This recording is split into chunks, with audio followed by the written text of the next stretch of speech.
بسم اللہ الرحمن الرحیم۔ اللہم صلی علی سیدنا و مولانا محمد وعلی آل سیدنا و مولانا محمد وبارک وسلم وصلی علیہ۔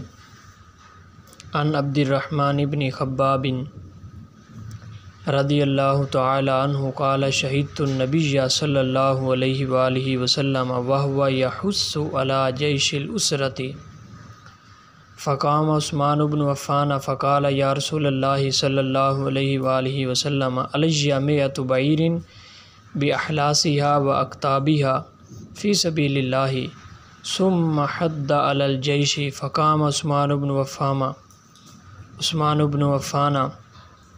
فقال یا رسول اللہ صلی اللہ علیہ وآلہ وسلم علی مئۃ بعیر باحلاسها وَأَكْتَابِهَا فِي سَبِيلِ اللَّهِ ثُمَّ حَدَّ عَلَى الْجَيْشِ فَكَانَ عثمان بن عفان فقال یا رسول اللہ صلی اللہ علیہ وآلہ وسلم علیہ ثلاث مئۃ بعیر بأحلاسها وأكتابها في سبيل الله فأنا رأيت رسول اللہ صلی اللہ علیہ وآلہ وسلم ينزل عن المنبر وهو يقول ما على عثمان ما عمل بعد هذه ما على عثمان ما عمل بعد هذه او كما قال رسول اللہ صلی اللہ علیہ وآلہ وسلم۔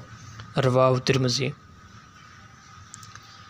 حضرت عبد الرحمن بن خباب رضی اللہ تعالی عنہ بیان کرتے ہیں، میں نبی کریم صلی اللہ علیہ وآلہ وسلم کی خدمت میں حاضر ہوا۔ آپ جیش اسرا یعنی غزوہ تبوک کا دوسرا نام جیش اسرا بھی ہے، چونکہ یہ انتہائی تنگی کی حالت میں اور قحط سالی کے عالم میں یہ اسرا اور لمبا سفر تھا اور اتنی بڑی سپر پاور کے ساتھ ٹکرانا تھا، اس لیے اس کو جیش اسرا بھی کہا گیا ہے۔